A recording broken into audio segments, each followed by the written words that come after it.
The silver blade entered between Renna's shoulder blades with a whisper and a promise of agony that never came. Elder Corvain drove it deeper, his weathered face twisted with righteous fury as the entire Shadowpine pack watched from the stone amphitheater surrounding the Judgment Circle. "Let the mark of your treachery be written in silver," he proclaimed, his voice echoing off the ancient rocks.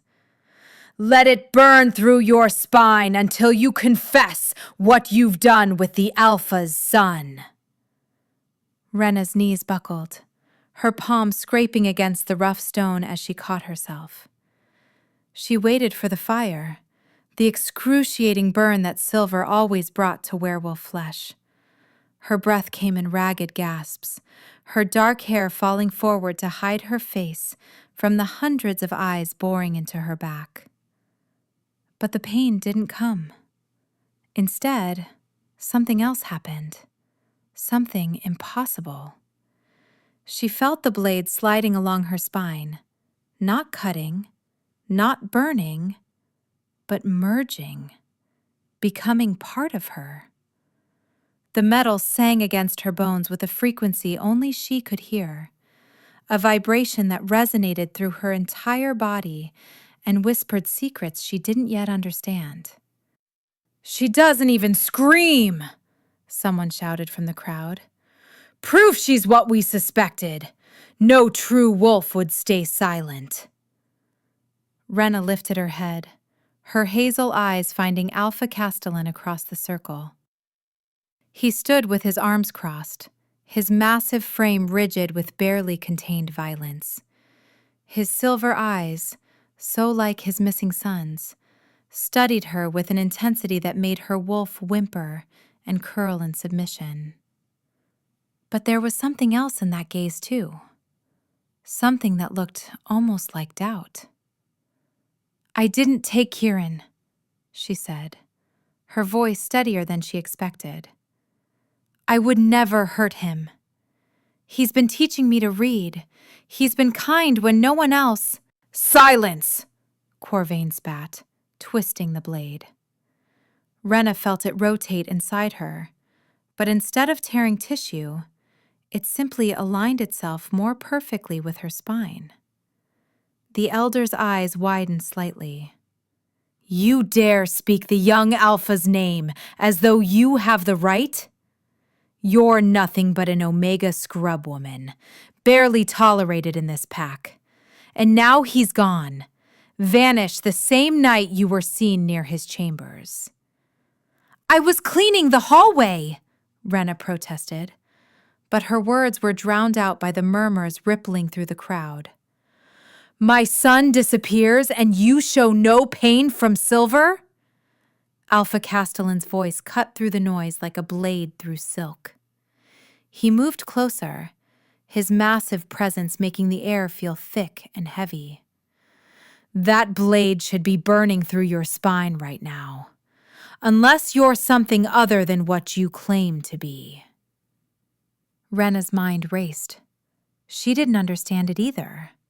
She'd spent 23 years in this pack, invisible, overlooked, relegated to the lowest tasks because she'd been born during a blood moon with no gift, no strength, no wolf powerful enough to shift fully. Her Omega status had been decided at birth, and she'd accepted it because what choice did she have? But this impossibility happening inside her body right now, this would only condemn her further. "I am what I've always been," she whispered, even as she felt the silver spreading through her vertebrae like roots seeking soil. "I'm just Renna. I clean your halls and wash your clothes and stay out of everyone's way. That's all I've ever been." "Then explain why silver doesn't burn you," Corvain demanded, yanking the blade from her back.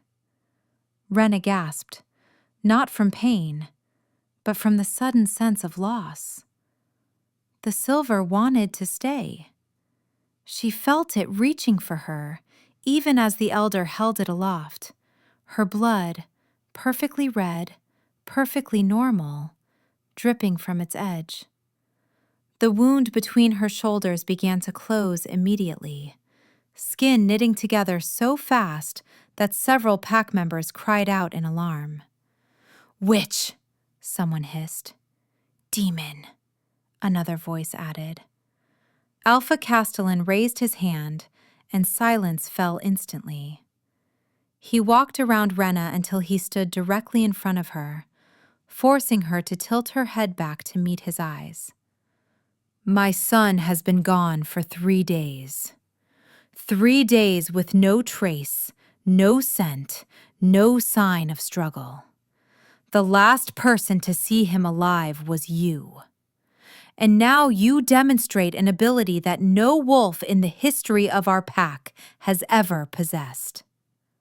He crouched down, bringing his face level with hers, so close she could see the flecks of gold in his silver eyes. "Tell me what you are, and tell me where my son is, and I might let you live." The mate bond that shouldn't exist, that couldn't exist between an alpha and an omega, thrummed beneath Rena's skin where only she could feel it. She'd felt it the first time she'd seen Castellan, 6 months ago when he'd returned from the Northern Wars. She'd been scrubbing blood from the floor of the Great Hall when he'd walked past her, and the world had tilted on its axis. But alphas didn't mate omegas. It violated every social structure their kind maintained. So she'd buried it deep, ignored it, pretended the moon goddess had made a terrible mistake. Now, with his scent surrounding her, with his power pressing against her skin like a physical force, that bond roared to life with enough intensity to make her gasp. His eyes narrowed. "What was that? What did you just feel?" "Nothing," she lied, dropping her gaze to the stone. "I felt nothing." "She's lying," Corvain said. "Look at her face. She knows exactly where young Kieran is." "I don't," Rena insisted, panic making her voice sharp. "I swear, on my wolf, on my life, I don't know where he went. He was in his chambers when I finished cleaning. He was alive and well and complaining about the history text his father assigned him. That's the last time I saw him." "And yet he vanished without a trace," Castellan said. 24 years old, a trained warrior, the heir to Shadowpine, and he simply disappears? No. Someone took him. Someone with abilities we don't understand. He stood abruptly, towering over her. "Corvain, bind her in silver chains. If she truly is immune, then she'll make excellent bait. Whatever took my son will come for her next, and when it does, we'll be waiting." "No," Rena breathed, but Corvain was already advancing with chains that gleamed like captured moonlight. The silver wrapped around her wrists, her ankles, her throat. Each touch sent that same strange resonance through her body, the metal recognizing something in her that she didn't recognize in herself. The chains didn't burn. They hummed. They sang. And as Corvain locked them in place, Rena felt the silver from the dagger that had merged with her spine responding, reaching out through her body to connect with the chains. Something shifted inside her. Something fundamental and terrifying and absolutely impossible. The barrier between her and the physical world grew thin. She could feel it. The stone beneath her knees became less solid, more suggestion than substance. The chains around her wrists felt like they existed in 2 places at once, both locked and unlocked, both binding and free. Rena's breath came faster as understanding dawned, horrible and wonderful in equal measure. The silver hadn't poisoned her. It had transformed her. And now, bound in chains meant to hold her prisoner, She possessed a power that no one suspected. She could walk through walls. "Take her to the holding cell beneath the Alpha's residence," Castellan commanded. "Post guards at every entrance. No one goes in or out without my permission. And someone find my son before I lose what remains of my patience, and let the pack have her." 2 warriors hauled Rena to her feet. She didn't resist as they dragged her from the judgment circle, through the pathways between stone dwellings, deeper into the heart of Shadowpine territory. The pack members who'd gathered to watch her condemnation followed at a distance, their voices carrying on the wind. "Always knew she was wrong. Born under a blood moon. What did we expect? Alpha Castellan should just execute her and be done with it." Rena kept her eyes down, her mind working frantically behind her submissive posture. The holding cell they mentioned was in the lower level of the Alpha's residence, a place she'd cleaned 100 times. Stone walls 3 feet thick, reinforced with silver wire. A door made of ironwood that would take 4 grown wolves to break through. Inescapable. Except she could escape now. She knew it with the same certainty she knew the sun would rise. The silver had given her something that changed everything. But where would she go? And what about Kieran? The young Alpha heir had been kind to her in a world that offered precious little kindness. He'd found her in the library one evening, struggling to make sense of the pack histories written in old script. Instead of mocking her or driving her out, he'd sat beside her and read aloud, explaining the complicated political alliances and ancient feuds that shaped their world. He'd returned night after night, patient and gentle, never once making her feel small for her lack of education. She couldn't abandon him, not when he might still be alive, might still need help. The warriors shoved her down a narrow staircase, through corridors she knew by heart, until they reached a heavy door bound with silver. One of them produced a key, twisted it in the lock, and the door swung open to reveal a cell barely 6 feet square. No windows, no light except the torch one guard carried. Nothing but stone and darkness, and the suffocating weight of earth above. "In!" the first warrior commanded, pushing her forward. Rena stumbled over the threshold, the chains rattling with each movement. The door slammed behind her with a finality that echoed through the small space. She heard the key turn, heard the warriors' footsteps retreating, heard the silence that followed their departure. Then she was alone. Rena sank to the floor, her back against the cold stone wall. She lifted her chained hands, studying them in the darkness. Her eyes adjusted quickly, wolf vision turning the cell from pitch black to merely dim. The silver chains gleamed softly, and when she concentrated, she could feel them integrated with the silver in her spine, creating a network throughout her entire body. She thought about the moment when Corvain had driven the blade between her shoulders. She'd been expecting death or agony. Instead, she'd received transformation. Power. A gift wrapped in the appearance of a curse. Rena stood slowly, testing the chains. They were heavy, but not unbearable. She walked to the door, placed her palm flat against the ironwood. It felt solid, real, impenetrable. Unless solid didn't mean what it used to mean. She closed her eyes and thought about the silver inside her, about the way it had merged with her bones. She thought about barriers and boundaries, about the walls that defined space and the chains that defined captivity. She thought about walking through instead of being stopped by. Her hands began to tingle. When she opened her eyes, her fingers had disappeared into the wood, not breaking through, not melting, but existing in the same space as the door without displacing it. Rena's heart hammered against her ribs. She pulled her hand back, and it emerged unharmed, unchained, perfectly whole. "Moon goddess," she whispered.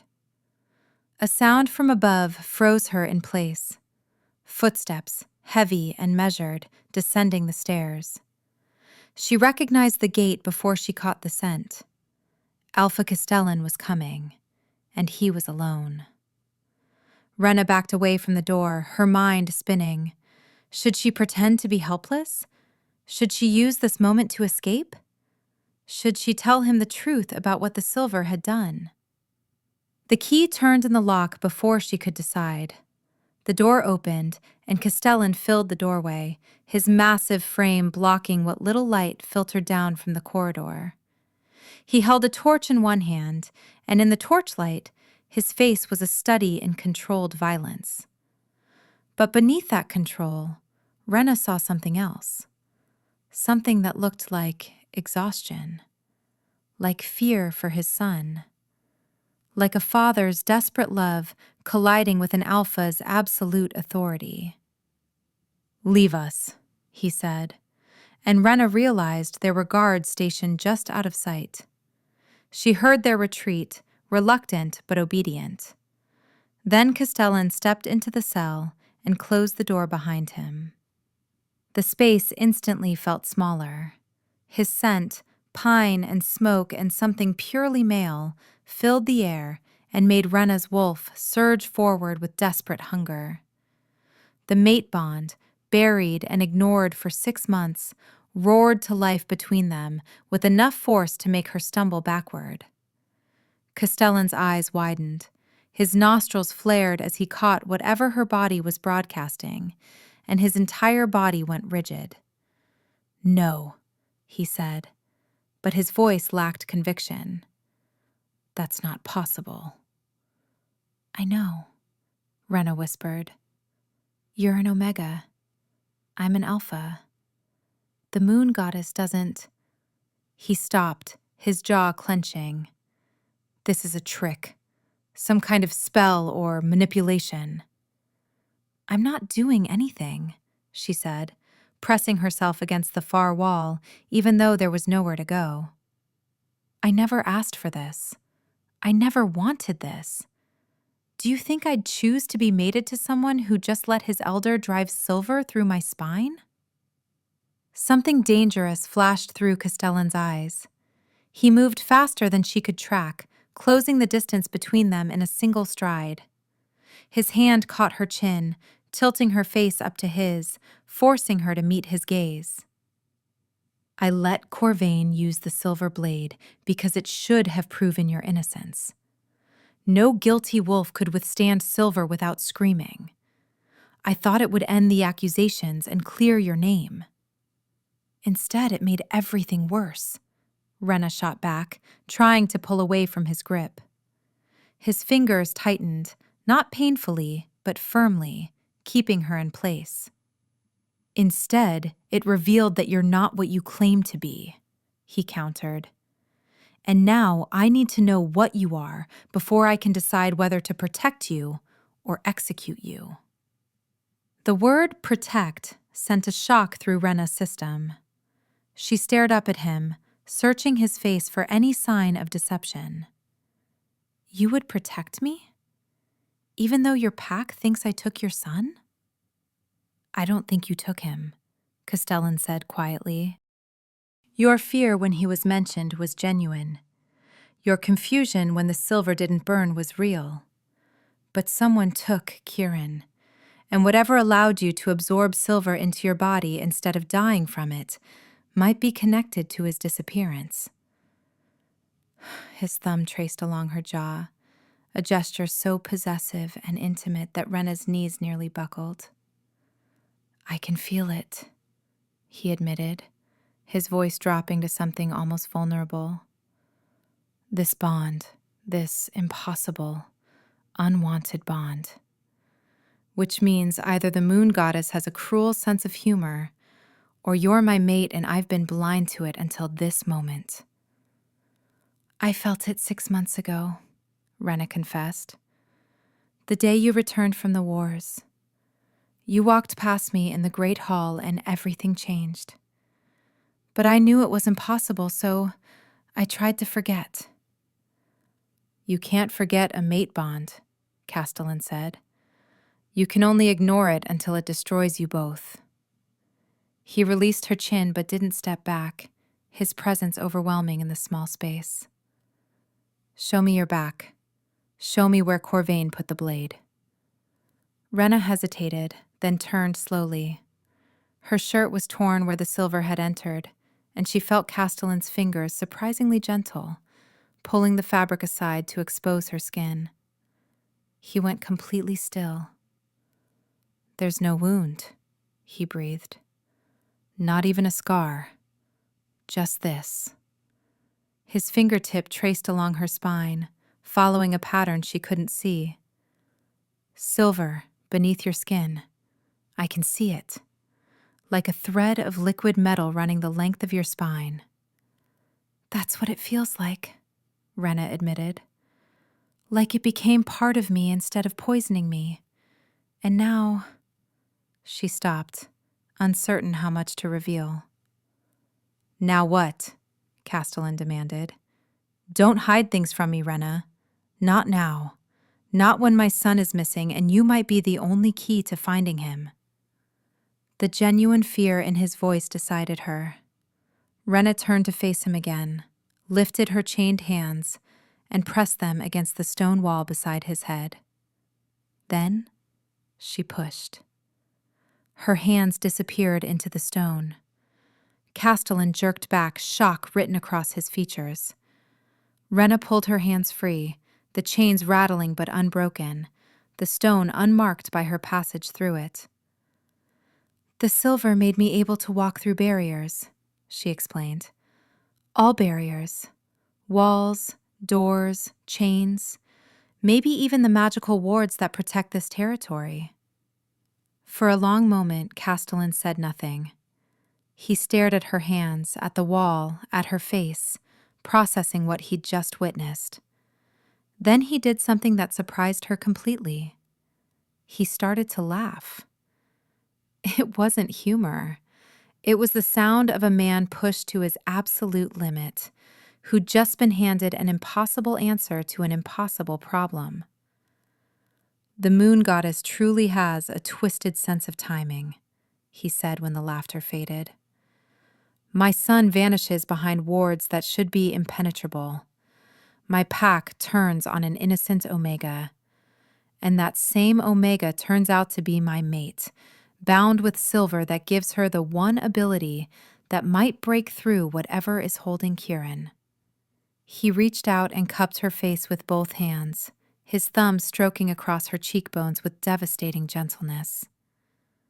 "You beautiful, terrifying creature. Do you understand what this means?" "That I can help you find him?" Rena asked, her voice barely a whisper. "That you're the most valuable wolf in this territory, and I just announced to my entire pack that I plan to use you as bait." Castellan's eyes blazed with sudden intensity. "We need to work quickly, before Corvain or the Pack Council decides to take matters into their own hands." "Work how?" Rena asked. "What do you need me to do?" "Can you walk through the wards around Kieran's chambers?" Castellan asked. "There's something there, some trace of magic that my wolves couldn't identify. If you can pass through the protections, you might be able to sense what took him." Rena nodded slowly. "I can try. But won't everyone see me if I leave this cell?" A predatory smile crossed Castellan's face. "Let them see. I'm the Alpha. If I choose to interrogate my prisoner personally, in my son's chambers where his scent might trigger a confession, that's my prerogative." He pulled a key from his pocket, unlocked the chains around her throat and wrists, but left her ankles bound. "Can you walk like this?" "Yes," Rena said, though the truth was she could walk through the chains entirely if she wanted. Something made her keep that detail to herself. Castellan opened the cell door and bellowed for his guards. 2 appeared instantly, their faces carefully neutral. I'm taking the prisoner to Kieran's chambers. Anyone who interferes will answer to me personally. Understood? Yes, Alpha, they chorused. Rena felt dozens of eyes on them as Castellan led her through the corridors of his residence. Wolves emerged from doorways and gathered in clusters, whispering behind their hands, their suspicion and hostility a palpable force. She kept her head down, playing the role of defeated prisoner, even as her mind raced ahead to what they might find in Kieran's rooms. The young heir's chambers occupied the eastern wing of the Alpha's residence, 3 large rooms overlooking the forest. Rena had cleaned them countless times, knew every corner and crevice. But when Castellan opened the door, she felt something she'd never sensed before. Magic. Dark and oily and wrong, clinging to every surface like invisible smoke. You feel it, Castellan said, watching her face. It's everywhere, Rena whispered, stepping over the threshold. The ankle chains rattled, but she barely noticed. Her attention focused entirely on the wrongness permeating the space. Whatever took him came in through the wards. It didn't break them, it just... She moved to the window, pressing her palm against the glass. Walked through them. Like I can walk through walls. Castellan went very still. You think whatever took Kieran has the same ability you do? Maybe. Or maybe. Rena turned from the window, her mind working through possibilities. The silver merged with my spine when Corvain drove it in. What if someone drove silver into Kieran first, trying to give him this ability? What if it went wrong somehow? Kieran didn't have any wounds, Castellan said. We examined him the night before he vanished. He was fine. But was he? Rena asked, warming to her theory. He'd been different lately, more distracted. He kept touching his back like something bothered him, and his scent had changed, just slightly. I noticed it, but I thought... You thought what? Castellan demanded.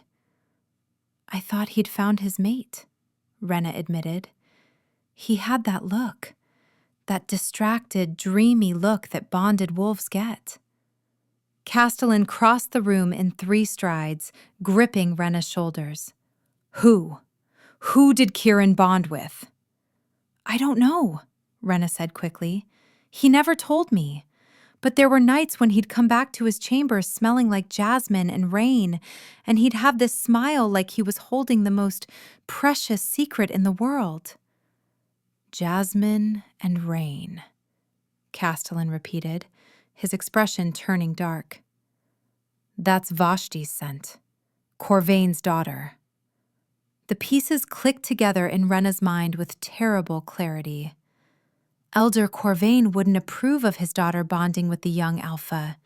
He's always believed the pack should choose the Alpha's mate through trial, not accept the moon goddess's choice. And if he discovered they'd bonded anyway, Castellan continued, his voice deadly quiet, he might do something drastic to separate them. Something involving silver, perhaps. Something that went catastrophically wrong. Rena felt the blood drain from her face. The silver dagger he used on me, the one that merged with my spine. Where did he get it? It's an ancient artifact, Castellan said, kept in the pack vault, guarded by wards that should prevent anyone from using it without the Alpha's permission. His eyes blazed with sudden fury.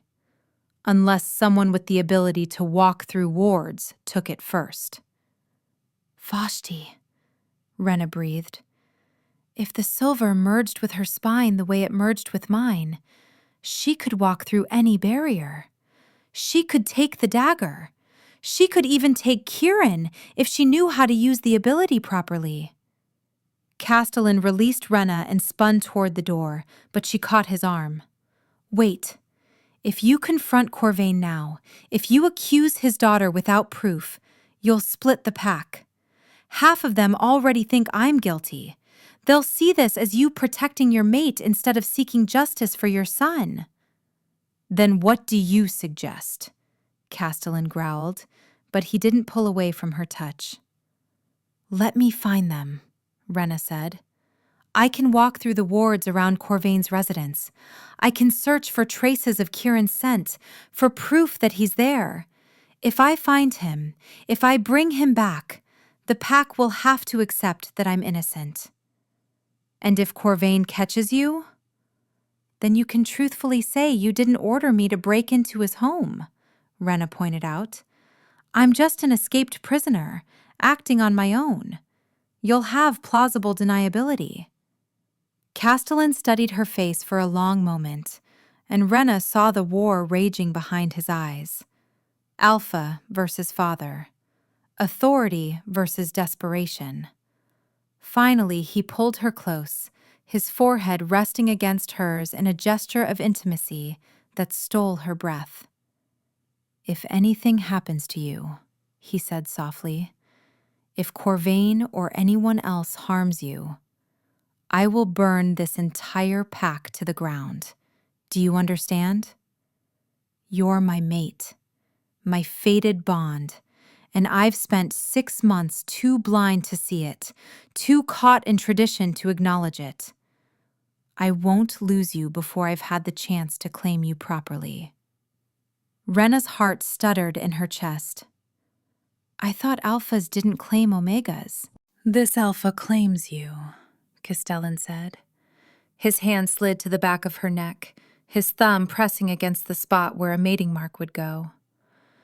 "When this is finished, when my son is safe and the traitors are dealt with, I'm going to bite right here. I'm going to bond you so deeply that every wolf in this territory knows you're mine.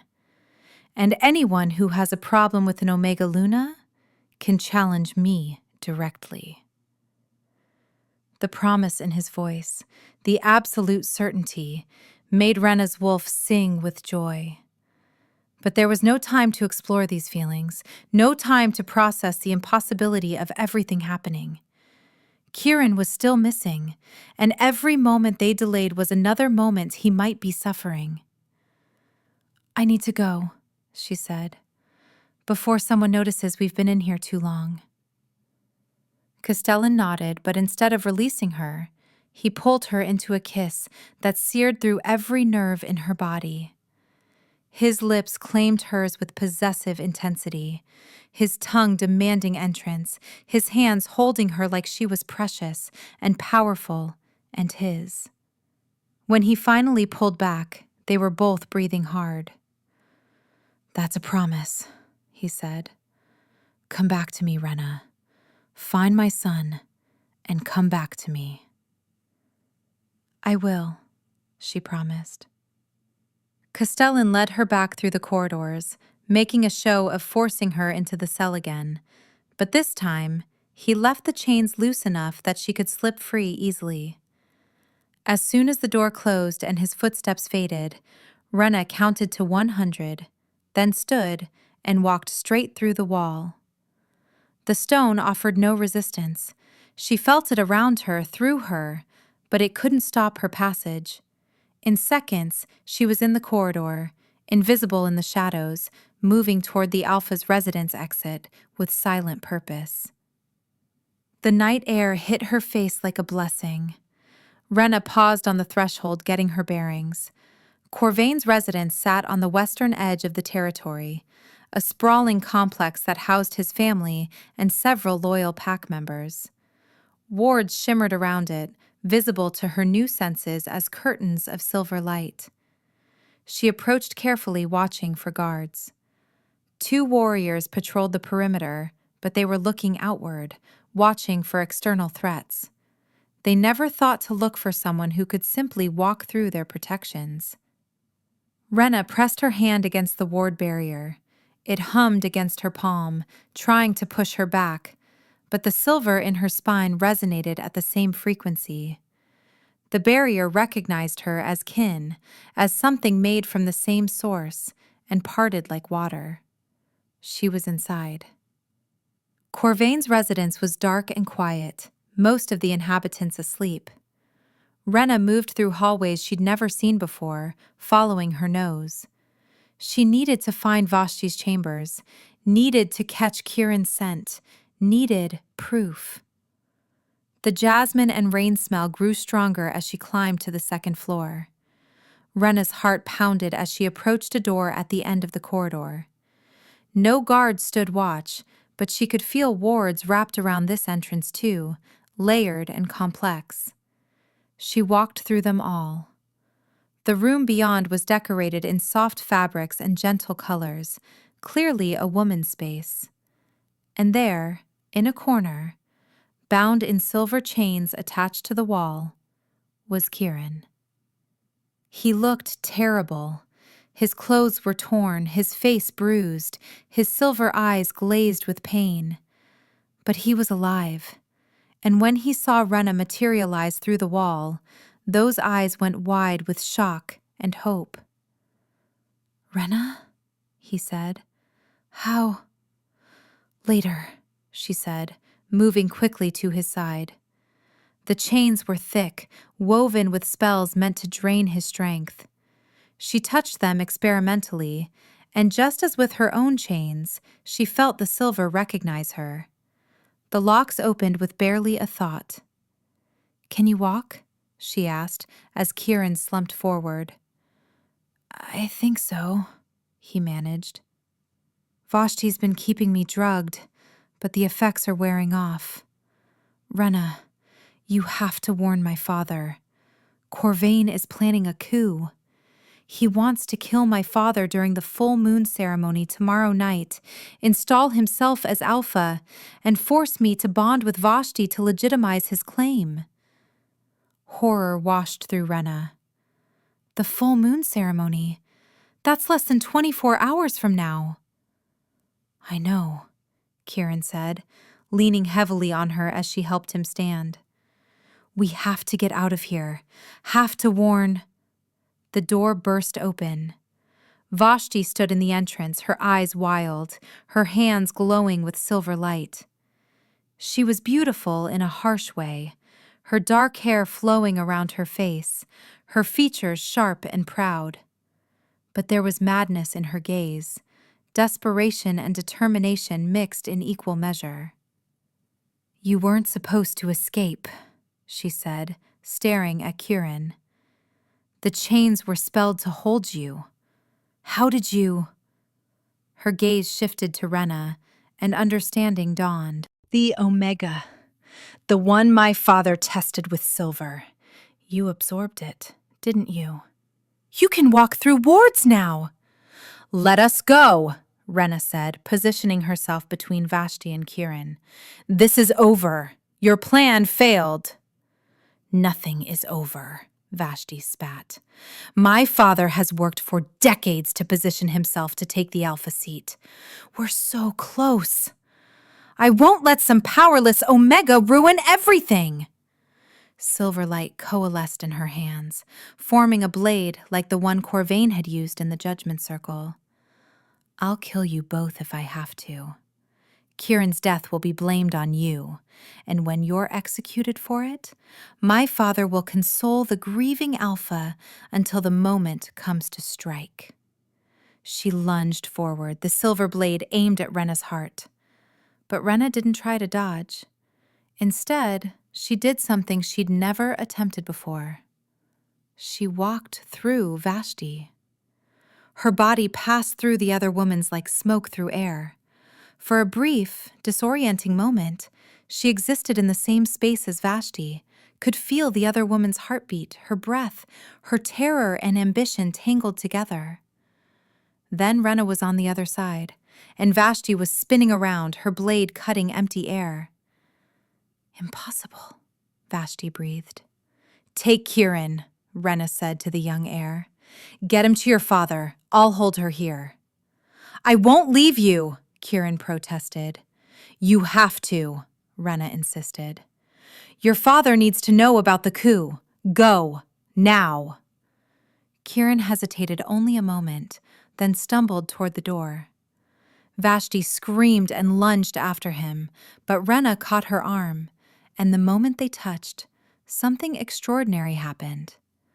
The silver in Rena's spine connected with the silver Vashti had absorbed, and suddenly they were linked. Rena could feel everything. The magic Vashti had used to walk through wards, the spells she'd woven to conceal Kieran's location, the careful planning that had gone into this conspiracy. And Vashti could feel Rena too, could sense the mate bond between her and Alpha Castellan, could understand exactly how thoroughly her plans had unraveled. "No," Vashti whispered, trying to pull away. But Rena held tight. "You could have just talked to him," she said softly. "Kieran would have stood up to his father for you.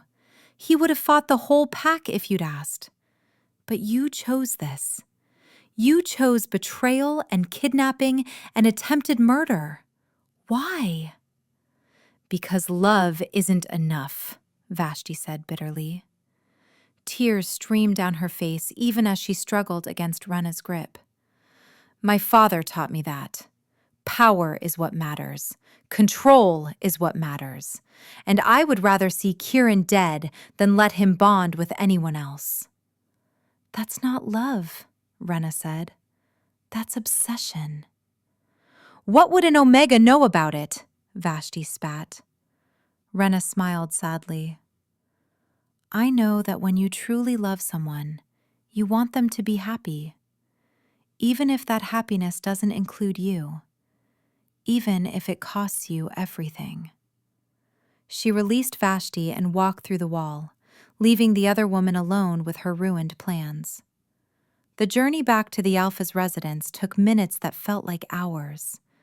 Rena expected to encounter guards, to be stopped and questioned, but the territory seemed strangely empty. Then she heard it, the sound of howls rising into the night, and she understood. The pack had been called to gather. She ran, her new abilities allowing her to pass through obstacles that would have slowed an ordinary wolf.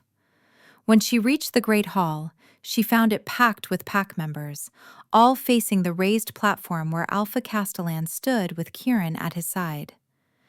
The young heir looked exhausted but alive, and his father's hand rested protectively on his shoulder. Elder Corvain stood before them, his face ashen, his hands bound in silver. "Confess to conspiracy," Corvain was saying, his voice defeated. "My daughter and I plan to kill Alpha Castellan during tomorrow's ceremony. We intended to install me as Alpha and force Kieran to bond with Vashti to legitimize our claim." The pack erupted in shocked murmurs. Rena slipped through the crowd unnoticed until she reached the front. Castellan's eyes found her immediately, and the relief that crossed his face was profound. "The Omega, Rena, is innocent of all charges," Castellan announced, his voice carrying over the noise. "She not only rescued my son, but exposed the true threat to our pack. From this moment, all accusations against her are dismissed." He extended his hand toward her. "Come here." Rena climbed the steps to the platform, hyper-aware of hundreds of eyes watching her every move. When she took Castellan's hand, she felt the mate bond surge between them, strong enough now that several nearby wolves gasped and stepped back.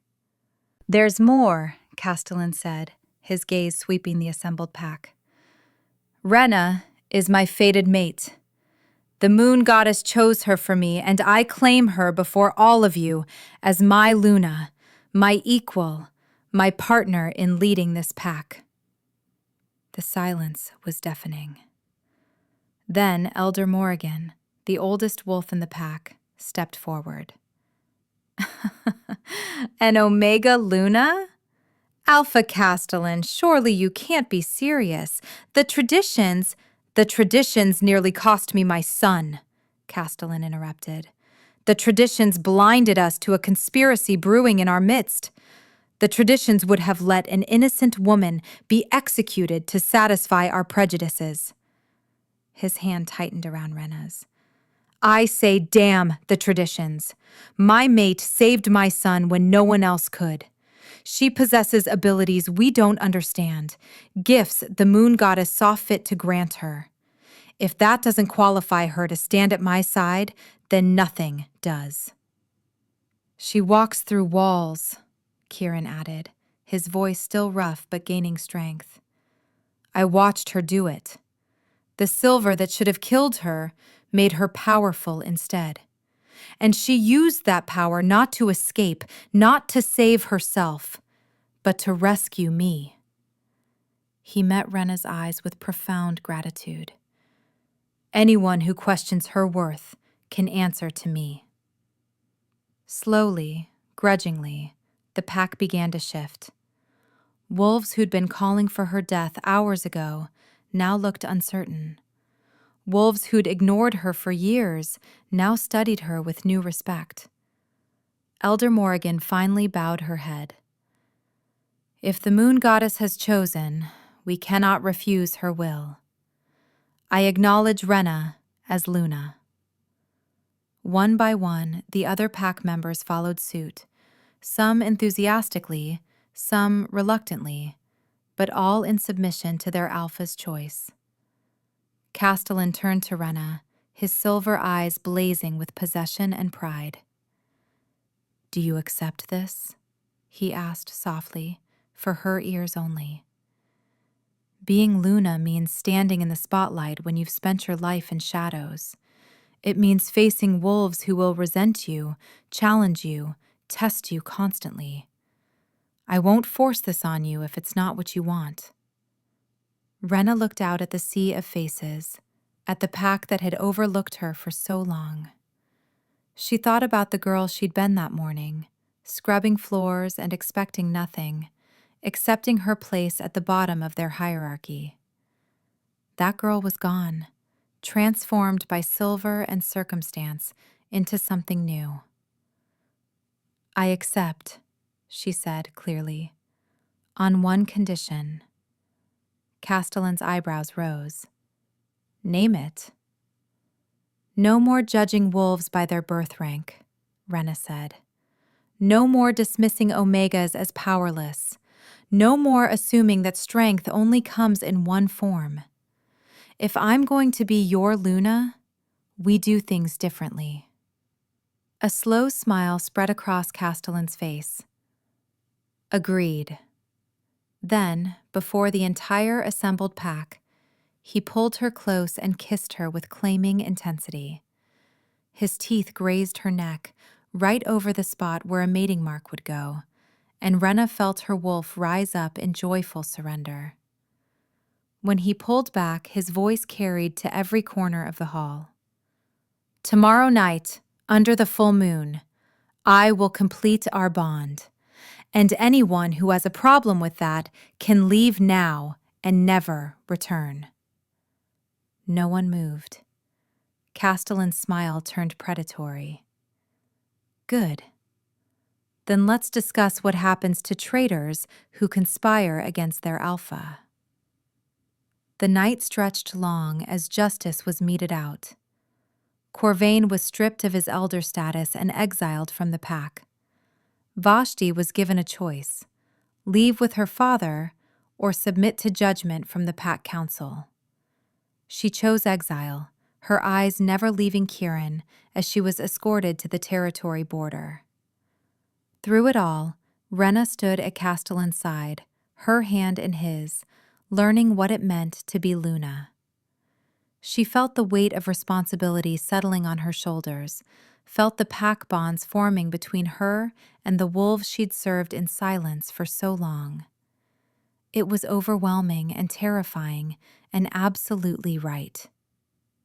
When the hall finally emptied, when the last decisions had been made and the last wolves had departed, Castellan pulled her close. You're exhausted, he murmured against her hair. I should be, Rena admitted. but I'm not. I feel like I could run for miles. The silver, Castellan guessed. It's still changing you, isn't it? Maybe, Rena said. Or maybe I'm just finally becoming who I was always meant to be. Castellan guided her to his private chambers, rooms she'd cleaned countless times, but never entered as anything but a servant.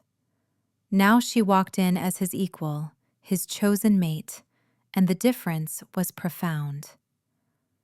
Tell me something, he said as he closed the door behind them. When did you know? When did you first feel the mate bond? 6 months ago, Rena answered. The day you returned from the wars. You walked past me in the great hall, and my whole world tilted. But I knew it was impossible, so I tried to ignore it. 6 months, Castellan repeated. His hands framed her face, his thumbs tracing her cheekbones. 6 months you spent serving my household, invisible and unacknowledged, while the bond burned inside you. That's done now. From this moment, everyone sees you. Everyone knows what you are to me. And what am I? Rena asked, her heart racing. Everything, Castellan said simply. Then he kissed her again, deeper this time, with all the pent-up longing of 6 months of denial. His hands moved to her shoulders, then down her spine, tracing the line of silver that had merged with her bones. I can feel it, he murmured against her lips. The power in you, the strength. You're magnificent. I am still learning what I can do, Rena admitted. The silver keeps revealing new possibilities. Earlier, when I touched Vashti, I could feel everything she felt, all her magic, all her plans, all her emotions. It was like we were one person for a moment. Castellan pulled back slightly, studying her face. That could be dangerous. If you can sense that much through touch, you might be vulnerable to others' emotions overwhelming you. Or I could use it, Rena countered. I could detect lies, sense threats, understand what our pack members truly feel. Isn't that exactly what a Luna should be able to do? You're already thinking like a Luna, Castellan observed with approval. My brilliant, impossible mate. He moved to his desk, opened a drawer, and pulled out a velvet box. When he opened it, silver light spilled out. A necklace lay nestled in the velvet, a chain of silver so fine it looked like captured moonlight, with a pendant shaped like a crescent moon. But this wasn't ordinary silver. Rena could feel it resonating with the metal in her spine, calling to her. This belonged to my grandmother, Castellan said. She was Luna before my mother, and by all accounts, the strongest wolf our pack had ever known. She wore this during her bonding ceremony. He lifted the necklace from the box, holding it up so it caught the light. I want you to wear it tomorrow night. I want everyone to see that you're continuing a legacy of powerful women who led beside strong alphas. Rena touched the pendant with one finger, and the silver sang against her skin. It's beautiful. You're beautiful, Castellan corrected. He fastened the necklace around her throat, his fingers lingering on her skin. And tomorrow night, when the full moon rises, I'm going to make you mine in every way possible. I'm going to bite right here. His lips brushed against her neck, making her shiver. And bond us so completely that you'll feel my heartbeat as clearly as your own. Promises, promises, Rena teased, but her voice shook slightly. Castellan's eyes darkened with hunger. I always keep my promises, little Omega. Always. The next day passed in a blur of preparation. Kieran helped Rena navigate the complicated protocols of a Luna ceremony, teaching her the traditional responses and explaining the significance of each ritual element. Wolves who'd ignored her for years now approached with carefully neutral expressions, offering congratulations that ranged from genuine to grudging. Elder Morrigan took her aside in the afternoon, her ancient eyes sharp despite her age. "You'll face challenges," she said without preamble. "Wolves who believe an Omega can't possibly lead. Wolves who resent your sudden rise in status. But I've lived long enough to recognize when the moon goddess has plans beyond our understanding." She gripped Rena's hand firmly. "You walked through walls to save our young alpha.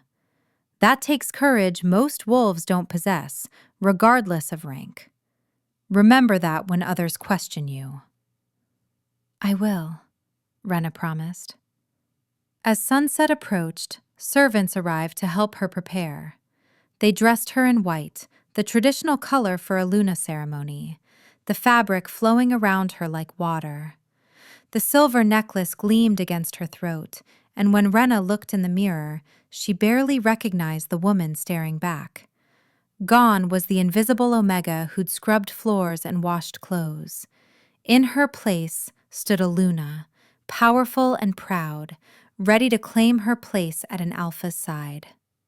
The ceremony took place in the stone amphitheater where she'd been judged just 2 nights before. But now, instead of hostile faces demanding her execution, she saw the entire pack gathered to witness her bonding. Torches ringed the space, their flames dancing in the evening breeze. The full moon rose over the eastern mountains, huge and silver and perfect. Castellan stood at the center of the circle, dressed in the formal leathers of an alpha, his silver eyes locked on her as she descended the stone steps. The mate bond between them had grown so strong that she could feel his emotions as clearly as her own, the love and desire and absolute certainty that she was his. Elder Morrigan raised her hands for silence. "We gather under the full moon to witness the bonding of Alpha Castellan and his chosen mate, Rena. Let any who object speak now, or accept this bond as sanctioned by the moon goddess herself." Silence answered her challenge. Morrigan smiled slightly. "Then let the ceremony begin." Rena and Castellan approached each other, meeting in the center of the circle. He took her hands, his grip warm and strong, and began the traditional vows. "I claim you as my mate, my Luna, my equal in all things. Your enemies are my enemies. Your joys are my joys. Where you walk, I follow. Where you stand, I protect.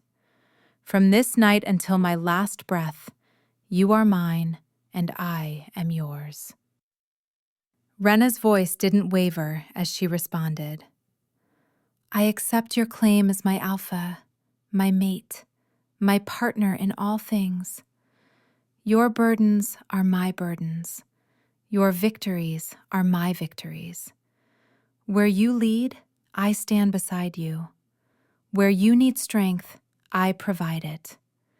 From this night until my last breath, I am yours and you are mine."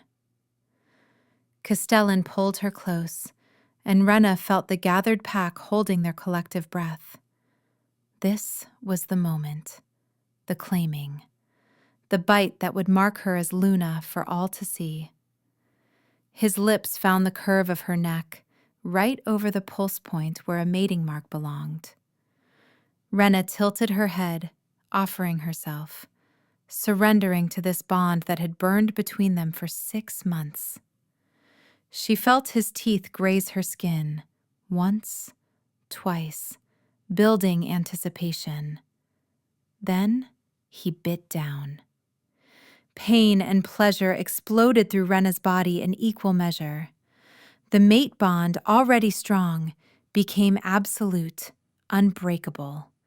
A connection so deep she couldn't tell where she ended and Castellan began. His wolf rose up to meet hers, two souls recognizing each other, claiming each other, binding together in a way that transcended physical reality. The silver in her spine blazed with light, visible through her skin, forming patterns that spread across her shoulders and down her arms. She heard the pack gasp, heard murmurs of wonder and fear, but none of it mattered, because Castellan's mark was burning into her flesh, permanent and perfect and exactly right. When he finally released her, blood stained his lips, and his eyes had gone completely silver. "Mine," he growled, the word echoing with supernatural power. "Yours," Rena agreed, her voice equally transformed.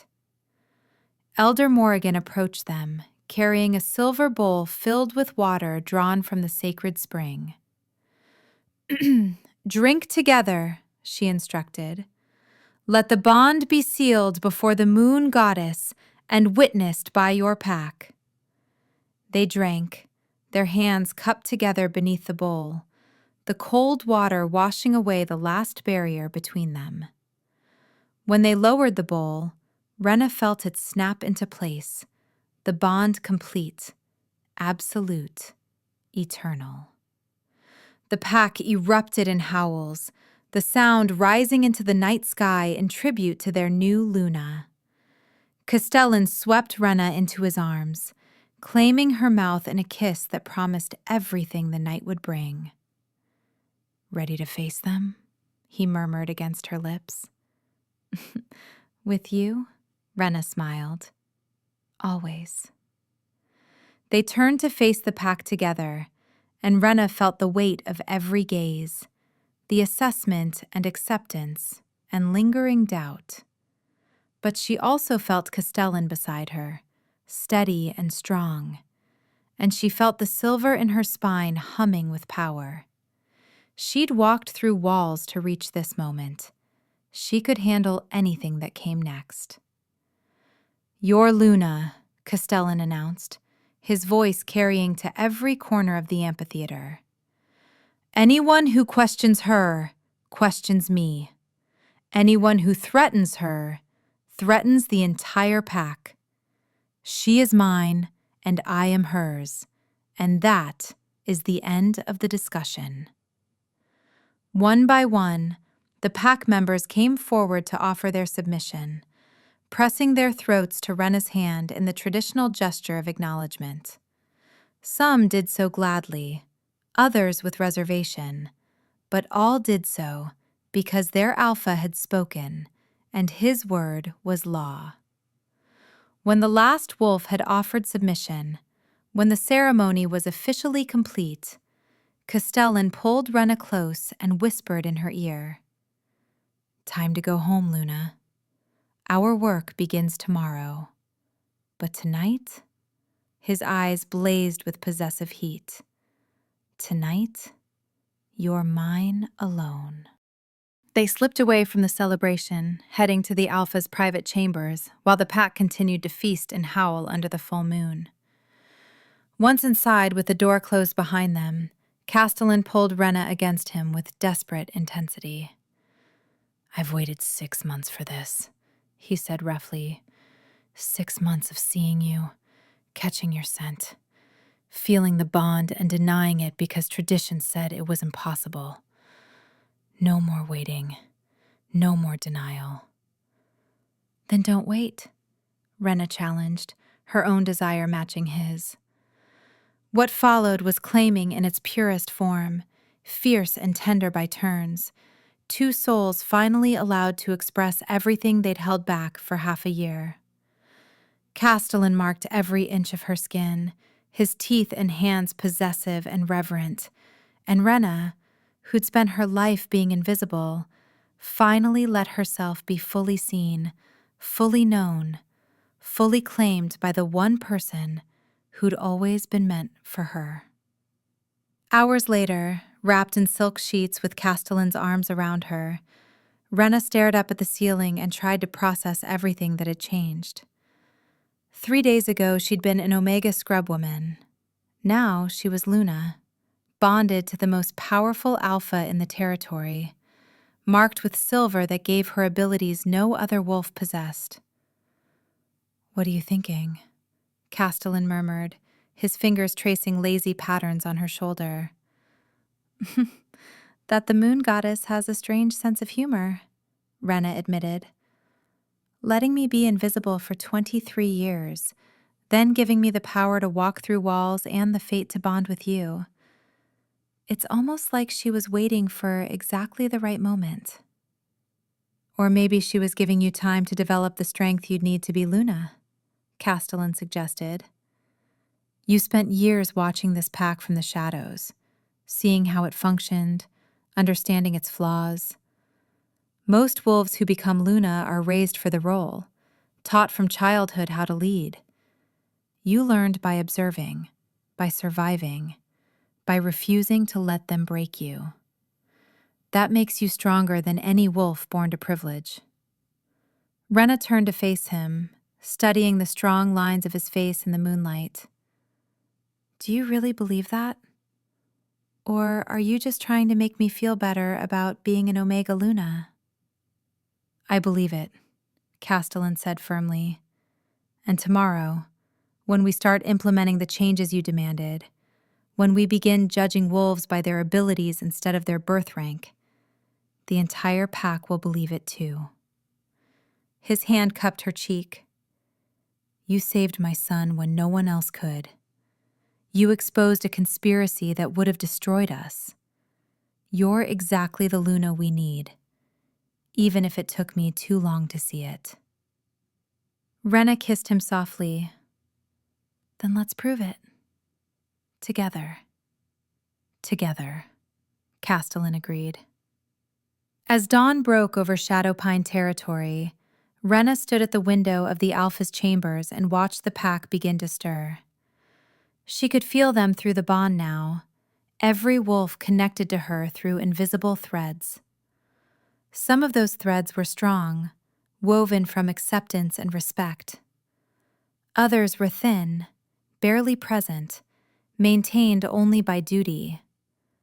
But they were all there, all real, all part of the pack she was now responsible for leading. The silver in her spine hummed softly, reminding her of the power she carried, the ability to walk through any barrier that tried to stand in her way. She'd use that power to save Kieran, to expose Corvain's conspiracy, to prove her worth to wolves who'd never thought to look twice at an Omega scrub woman. Now she would use it to transform the pack itself, to tear down the barriers of rank and tradition that kept wolves trapped in roles they'd never chosen. Castellan's arms wrapped around her from behind, his chin resting on her shoulder. "Ready to face the day, Luna?" Rena leaned back against him, drawing strength from his presence, from the mate bond that connected them so completely. "Ready," she said. They'd pierced her with the silver dagger of shame, trying to break her, trying to prove she was guilty of crimes she'd never committed. Instead, they'd given her the power to walk through walls, to pass through any barrier unharmed, to become exactly what the pack needed, even if they didn't know it yet. And now, standing in the Alpha's chambers as the newly bonded Luna, with silver in her spine and a mate mark burning on her neck, Rena smiled. Let them try to stop her now. Did you like this story? Do you want a part 2? Let me know your thoughts in the comments. Also, tell us which state you're watching from so I can give you a shout out in the next video. Don't forget to subscribe so you can stay updated on our next uploads. Thanks for watching!